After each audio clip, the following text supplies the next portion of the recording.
I knew something in my family had broken the moment my daughter-in-law looked at the Thanksgiving table and laughed. That was the exact second I understood the day was not about dinner at all. It was about pushing me out of my own life.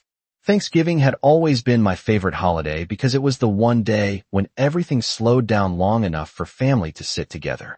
That morning I woke up before the sun, the way I had every Thanksgiving for nearly 40 years. The house was quiet except for the soft hum of the refrigerator and the distant sound of wind moving through the maple tree outside my kitchen window.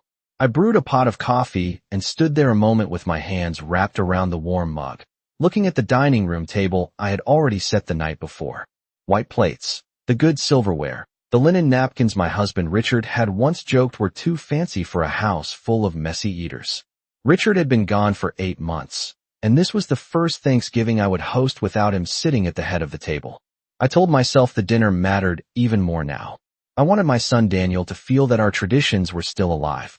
I wanted my granddaughter Emily to remember the smell of turkey and cinnamon the way Daniel used to when he was a boy running through this same house in socks that slid across the hardwood floors. By 9 in the morning the turkey was already in the oven, the scent of butter and herbs filling the kitchen. I mashed 10 pounds of potatoes, stirred cranberry sauce on the stove, and lined up dishes across the counter the way I had done for decades. The clock moved slowly toward afternoon while I worked. Around 4 o'clock Daniel's car pulled into the driveway. I wiped my hands on a dish towel and walked to the door with a smile that felt both hopeful and nervous. Daniel hugged me quickly, distracted the way he had been lately, but I told myself he was just tired from work. Vanessa stepped inside behind him, wearing a sharp expression that never quite softened when she looked at me. Emily came last, quiet and observant, giving me a quick squeeze around the waist before heading toward the living room. Soon we were all seated around the table. Candles glowed softly. The turkey rested in the center, golden and fragrant. For a moment, I believed the evening might actually turn out peaceful. Then Vanessa lifted her fork, tasted the stuffing, and leaned back in her chair with a slow, mocking smile. She looked around the table like someone inspecting a cheap restaurant meal and said loudly enough for everyone to hear, "You call this food worth celebrating?" The room went silent. I felt every eye shift toward me. I did not argue. I did not defend the meal I had spent 12 hours preparing. I simply folded my napkin carefully in my lap and looked at her across the table. In that quiet moment, something inside me settled into place with an unexpected clarity. Because the way Vanessa said those words made it clear she had not come for dinner. She had come to start a war. Vanessa did not look embarrassed after she said it. That was the strange part. Most people, even rude people, show a flicker of hesitation when they realize they have crossed a line at someone else's dinner table. Vanessa simply set her fork down beside her plate and leaned back like a guest reviewing a disappointing restaurant. The candlelight reflected in the glass of her wine, and she shook her head slowly as if she were doing everyone a favor by saying what the rest of us supposedly thought. Daniel kept his eyes on his plate. That detail hurt more than Vanessa's words. My son had always been the kind of boy who noticed when someone felt uncomfortable. When he was 8 years old, he once gave up the last piece of pumpkin pie because he thought I had not taken one for myself. I remembered that little boy as I watched the man sitting across from me now. He did not look angry. He did not look surprised. He looked tired, like someone who had already decided the outcome of a conversation before it even started. Emily shifted in her chair beside her mother. She glanced at me and then at Daniel as if waiting for someone to correct what had just happened. When no one spoke, she quietly placed her napkin in her lap and stared at the table. The silence in the room grew heavy. I reached for the gravy, boat, and slowly poured a little over my potatoes, even though I suddenly realized I was not hungry anymore. The simple movement gave my hands something to do. I said calmly that everyone should go ahead and eat before the food cooled. My voice sounded steady, almost detached, which surprised me. Vanessa gave a short laugh that did not contain any real humor. She picked up her fork again and nudged the stuffing on her plate, like someone examining a strange object. She said that perhaps Daniel and Emily could order something later if they were still hungry. Daniel nodded once without looking up. That small gesture told me more than any long conversation could have. I had spent months wondering whether the distance between my son and me was just grief after Richard passed away. Now I understood that something else had quietly taken root in my family while I was not looking. Emily finally spoke in a soft voice and asked if she could have some cranberry sauce. I passed the bowl to her, and she thanked me with a quick smile that carried more kindness than the rest of the room combined. Vanessa stood up and walked to the kitchen counter to refill her glass of sparkling water. As she passed behind my chair, she paused for half a second. It was the kind of pause people make when they expect a reaction. When none came, she continued walking. That was when I noticed something else. Vanessa looked less like someone reacting to bad food, and more like someone checking whether a plan was working. I had lived long enough to recognize that kind of patience. It was the same patience Richard used to show when he negotiated contracts at his office. People who are waiting for a certain outcome rarely rush the moment. They simply apply pressure and watch what happens. I took a slow breath and looked around the table again. The dining room looked exactly the way it had every Thanksgiving for years. The same wooden chairs. The same embroidered tablecloth. The same photographs of family vacations on the wall.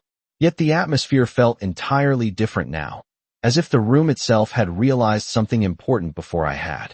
And for the first time that evening, a quiet thought formed in the back of my mind. Vanessa was not trying to insult my cooking. She was testing how far she could push me inside my own home. I watched the rest of the dinner unfold the way someone might watch a slow-moving storm approach across an open field. Nothing dramatic happened after that moment, yet everything felt different. Vanessa returned from the kitchen and sat down again, as if she had simply stepped away for a moment of fresh air.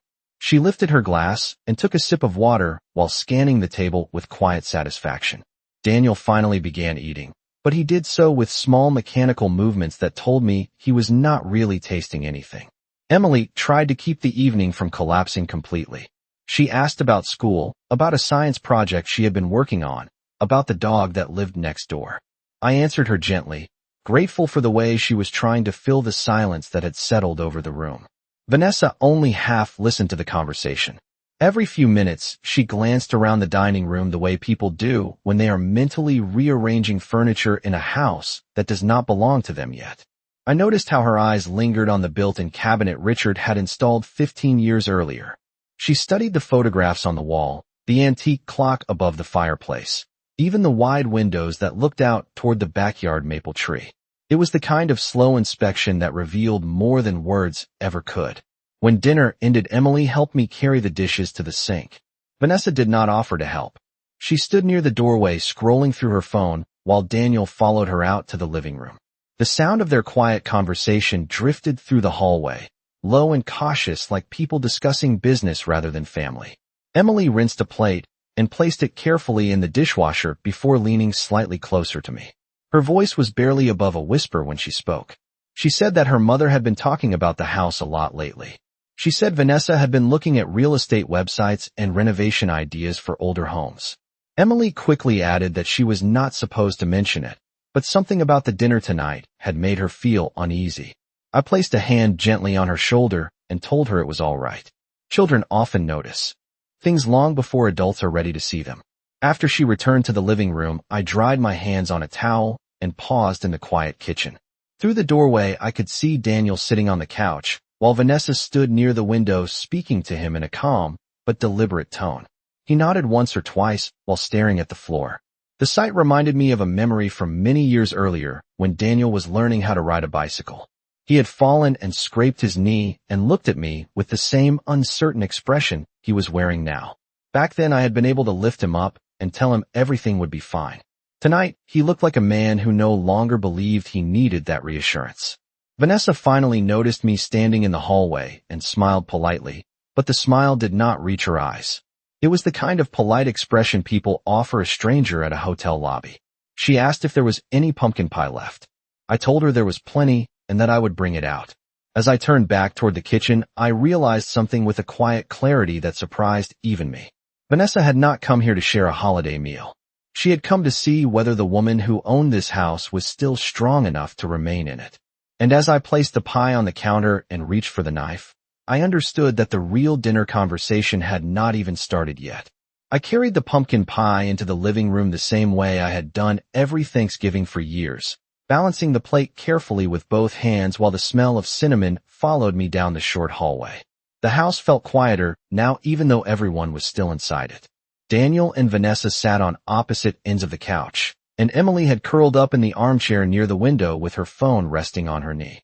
For a moment the room looked almost normal again, the soft lamplight reflecting off the wooden coffee table Richard and I had bought at a flea market 23 years earlier. I placed the pie in the center of the table and began slicing it into even pieces. The small routine steadied my hands. Vanessa watched, closely as if she were observing a demonstration rather than waiting for dessert. When I handed her a plate, she accepted it with a polite smile that felt rehearsed. She thanked me in a tone that sounded far more courteous than anything she had said during dinner. That sudden change in attitude confirmed what I had already begun to suspect. People who truly lose their temper rarely recover so quickly. Vanessa had not lost control earlier. She had simply chosen the moment she wanted to reveal herself. Daniel finally spoke after several minutes of quiet eating. He asked whether I had ever considered selling the house now that it was just me living here. The question sounded casual on the surface, but something about the way he said it made the room feel smaller. I placed my fork down slowly and looked at him across the table. I told him that Richard and I had built our lives in this house, and that I had no plans to leave it. Daniel nodded again in that same distant way he had used all evening. Vanessa leaned back slightly in her seat and studied the ceiling as if she were imagining something above us. She said that homes like this often needed expensive maintenance, and that many people our age preferred something smaller and easier to manage. The phrase our age hung in the air longer than the rest of the sentence. Emily shifted in her chair and looked from her parents to me with the uneasy expression of someone watching a conversation she did not fully understand but already disliked.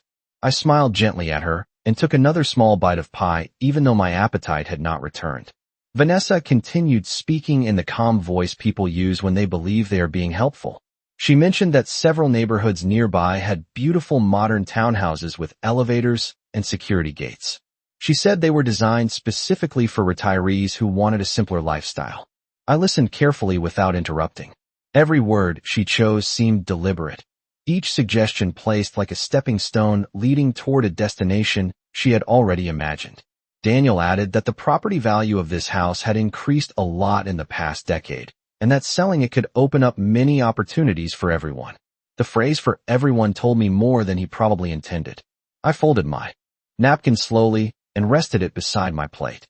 The clock on the wall ticked quietly, marking each second with patient precision. Richard had always loved that clock because he said its steady rhythm reminded him that time reveals things people try to hide. As I sat there listening to Vanessa describe the convenience of moving somewhere new, I realized that the evening had shifted into something far more important than a family dinner.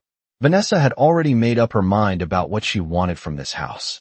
What she did not realize yet was that I had finally begun to understand the game she thought she was playing. Vanessa finished her slice of pie slowly, taking small careful bites, as if she were enjoying a pleasant evening conversation rather than testing the boundaries of someone else's home. Daniel had stopped eating altogether. He sat forward with his hands clasped together, staring at the carpet with the same distant expression he had worn throughout dinner. Emily was the only person in the room who seemed openly uncomfortable. She shifted in her chair and glanced toward me several times, as if hoping I would say something that would return the evening to the way it used to feel when her grandfather was still alive and laughter filled this room. Vanessa eventually set her plate down on the coffee table and brushed an invisible crumb from her sleeve. Then she said something that sounded innocent on the surface but carried a quiet weight beneath it. She said that houses like this could be difficult for someone living alone, especially during the winter months when the driveway needed to be cleared after a snowfall and the furnace required regular maintenance. She mentioned that modern communities offered services that handled all of those responsibilities automatically. Daniel nodded slowly when she said it, and I noticed that he avoided looking in my direction. I folded my hands together and listened without interrupting. The evening had reached the point where every sentence mattered. Vanessa continued explaining that many people found comfort in knowing their homes were secure and professionally managed. She described elevators, heated sidewalks, and community dining halls where residents never had to cook if they did not want to. The more she spoke, the clearer the shape of her plan became. She was painting a picture of a future that did not include me living here anymore. Emily finally set her phone aside and looked directly at her mother. She asked quietly why anyone would want to leave a house that had been in the family for so many years. Vanessa gave a soft laugh and said that people needed to think about practicality rather than sentiment. She explained that large houses were inefficient and that selling one at the right time could allow a family to make wise financial decisions. Daniel finally spoke again, but his voice sounded hesitant.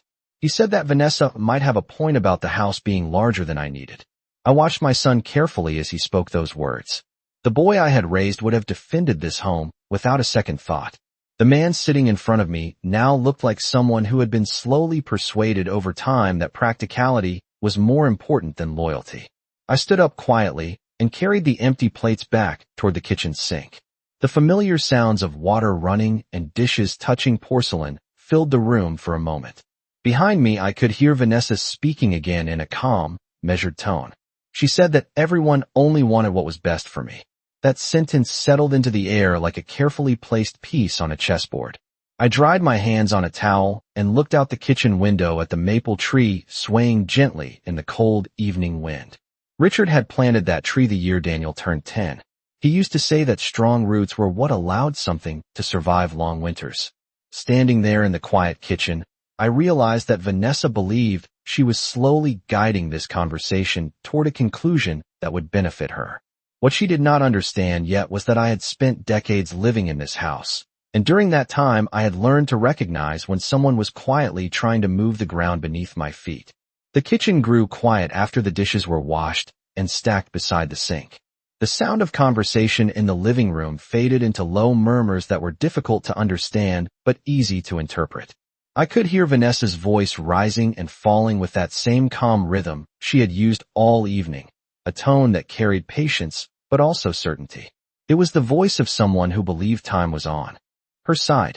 I turned off the water and dried my hands carefully, taking a moment to look around the kitchen that had been the center of my life for decades.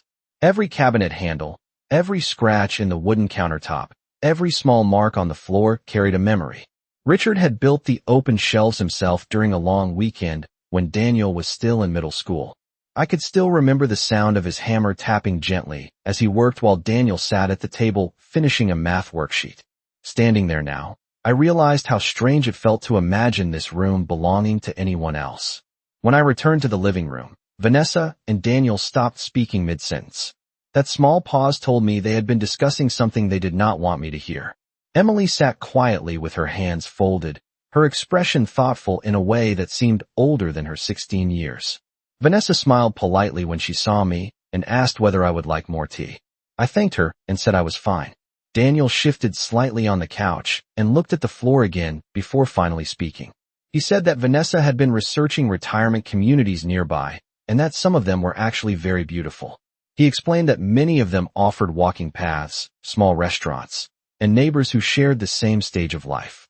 The way he described it made it sound like an attractive vacation rather than a permanent change. I listened without interrupting. Vanessa nodded encouragingly beside him, occasionally adding small details about convenience and safety. She mentioned that these communities often included maintenance services, so residents never had to worry about broken appliances or snow-covered driveways. Emily looked at her parents and then back at me with a quiet confusion. She asked softly whether anyone had asked me what I wanted. The room fell silent again after she said that. Vanessa gave a short laugh and explained that everyone was simply trying to help me think about the future. Daniel finally looked up, but his eyes moved past me toward the fireplace where an old photograph of Richard stood in a wooden frame. For a brief moment, I wondered whether he remembered the day that picture had been taken.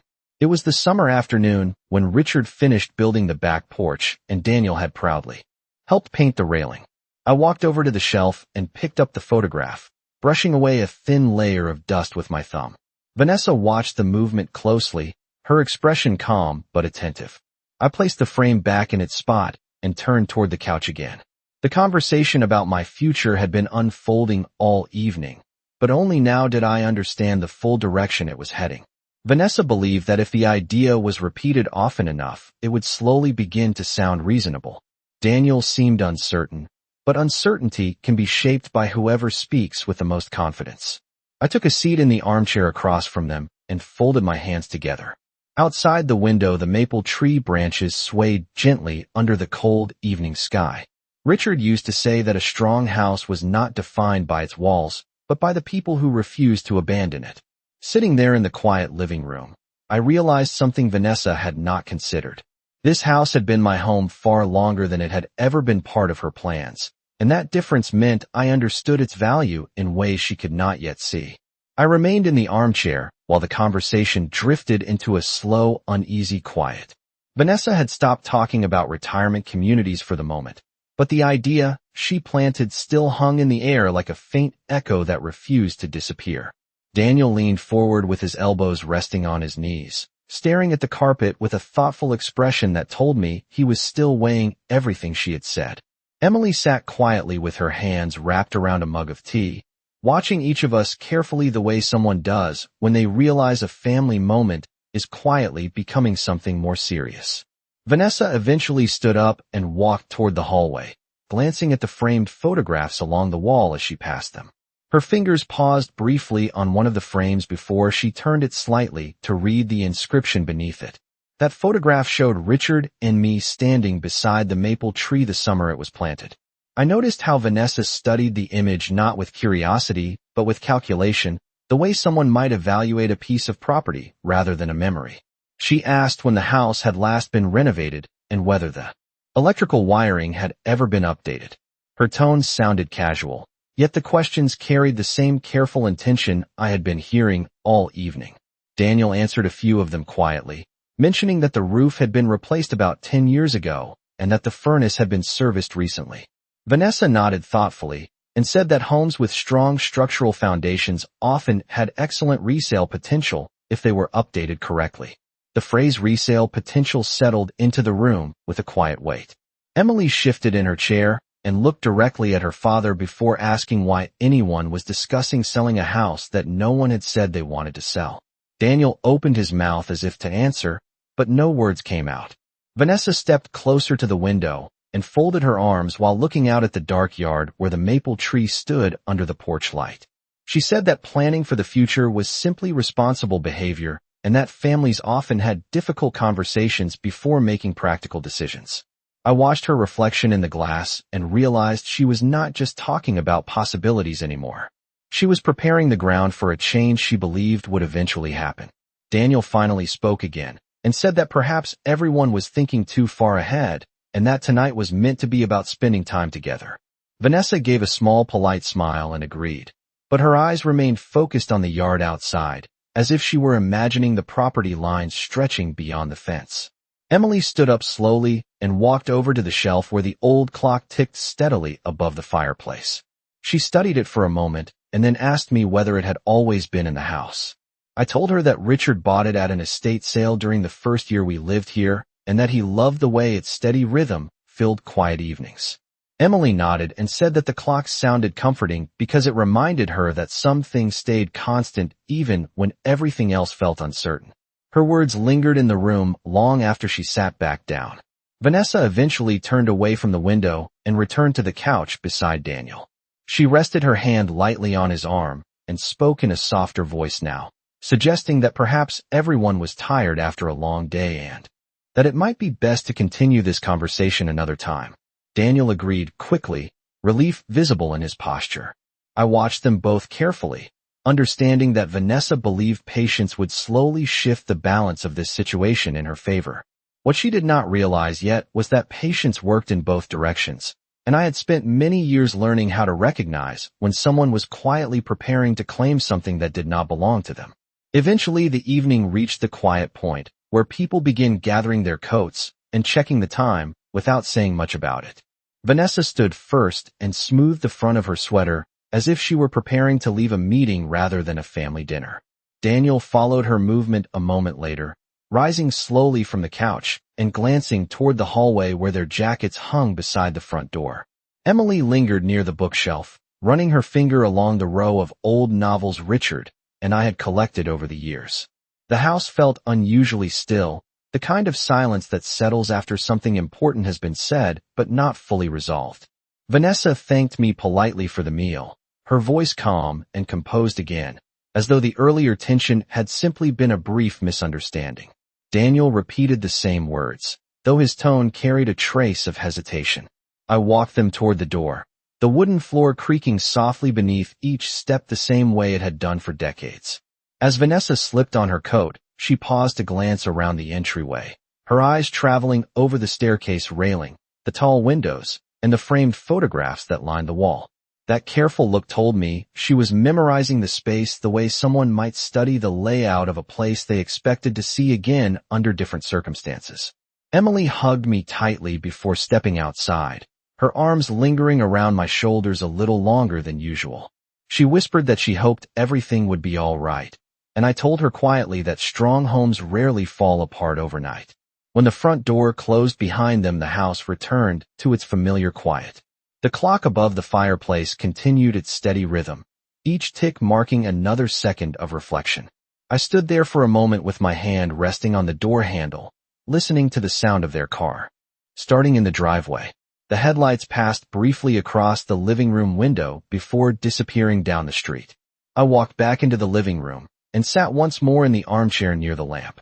The evening replayed itself slowly in my mind, each comment and suggestion fitting together like pieces of a puzzle that had been scattered across the table.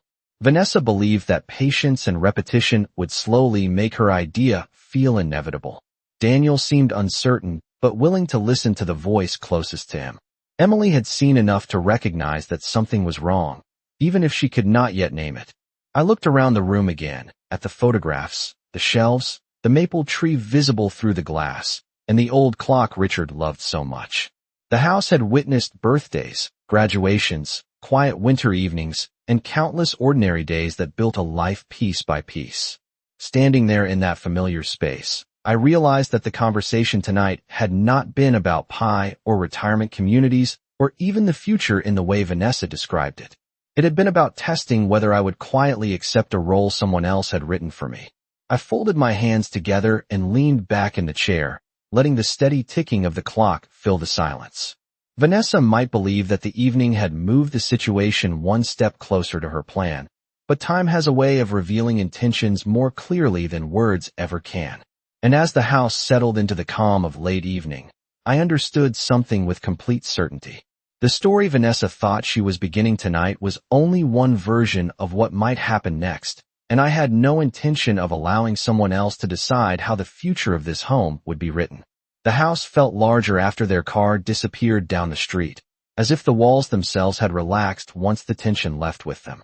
I turned off the porch light and walked slowly back into the living room where the soft lamp glow still rested across the wooden floor. The clock above the fireplace continued its steady rhythm, patient and unwavering, the same sound that had filled this house through decades of quiet evenings and ordinary mornings. I sat again in the armchair and allowed the silence to settle around me.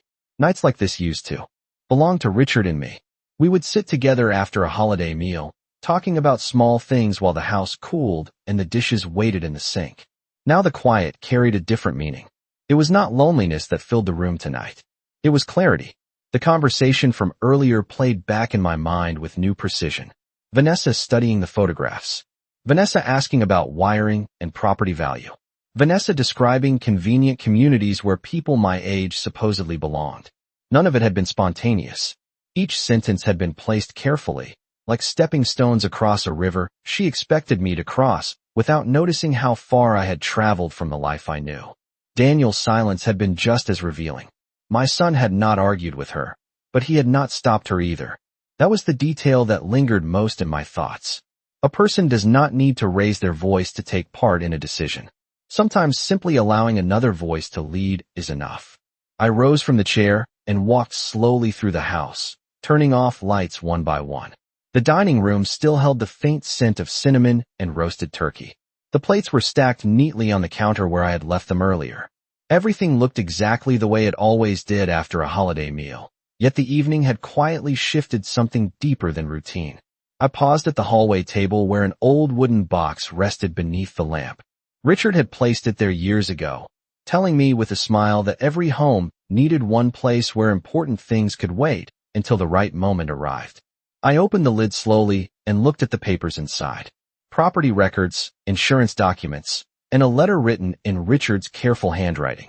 He had always believed that the future should be planned with patience rather than fear. Reading his words again reminded me that this house had never simply been a building. It was the place where our family story had taken shape, room by room, year after year. I closed the box gently and returned it to its place. Vanessa believed that tonight had been the first step toward convincing me to give up something she wanted. She believed that time would slowly weaken my attachment to this home until her version of practicality began to sound reasonable. But, sitting there in the quiet living room, I understood something she did not. Time does not only test people who are asked to leave. It also reveals the intentions of those who hope to take their place. I switched off the final lamp and stood for a moment beside the window where the maple tree moved softly in the night wind. Richard planted that tree because he believed strong roots protected everything above them. Looking out at its branches under the porch light, I realized that Vanessa had mistaken patience for surrender. She had studied this house carefully, but she had not yet understood the person who had lived inside it for so many years. And as the steady ticking of the clock followed me up the stairs, I knew with complete certainty that the story she expected to unfold here would not end the way she imagined. A quiet Thanksgiving evening slowly turns into a tense emotional moment inside a family home when a mother-in-law begins to notice the subtle shift in behavior from her daughter-in-law and her own son. What begins as an ordinary holiday meal filled with traditional dishes and memories of the past gradually reveals deeper intentions hidden beneath polite words and careful smiles, creating one of those powerful family stories that reflect how loyalty, patience, and quiet strength can be tested. Inside the very place meant to feel safest, as the mother-in-law observes the atmosphere around the dinner table, the daughter-in-law begins asking questions about the house, its value, and the future, and each comment slowly uncovers a growing pressure that suggests someone may be hoping she will eventually leave the home she built with her late husband. The evening unfolds with subtle tension, quiet glances, and thoughtful reflections that show how emotional awareness often reveals the truth, long before anyone speaks it directly, making this one of those unforgettable family stories where dignity and calm observation become more powerful than confrontation. While the son appears uncertain and caught between loyalty and influence, the daughter-in-law carefully frames the conversation around practicality and future planning, revealing how modern family conflicts can quietly emerge around property, independence, and generational expectations. Through careful narration and emotional insight, the mother-in-law reflects on memories of the home, the traditions it holds, and the values that shaped her family, reminding listeners why stories like this resonate so deeply among audiences who enjoy meaningful family stories that explore loyalty, patience, and resilience. The tension continues to grow as the daughter-in-law repeatedly suggests alternatives and the son hesitates to challenge the direction of the conversation, creating a realistic portrayal of how family pressure can build through quiet persistence rather than open argument, a dynamic often seen in many real-life family stories where emotional boundaries are slowly tested. The house itself becomes a symbol of memory, stability, and identity, and as the mother-in-law reflects on the past and the legacy she shared with her late husband, she begins to recognize that the evening was not simply about dinner or holiday traditions, but about whether she would allow someone else to define her future by the end of the night. After the family leaves and the quiet house settles once again, the mother-in-law realizes that patience, clarity, and self-respect can reveal the intentions behind carefully chosen words, leaving listeners with a thoughtful and powerful reflection that stands among the most relatable family stories about strength, dignity, and the quiet determination to protect the place called home. Character 1. A 68-year-old white American woman with gentle but strong presence standing facing the camera. Realistic skin texture and natural aging features. Wearing a simple modest sweater and classic home clothing. Neutral indoor background. No cartoon. No CGI. No illustration. Character 2. A 36-year-old white American woman with sharp, confident expression facing the camera. Well-groomed hair and polished appearance. Wearing modern, stylish casual clothing. Neutral indoor background. Realistic human detail. No cartoon. No CGI. No illustration.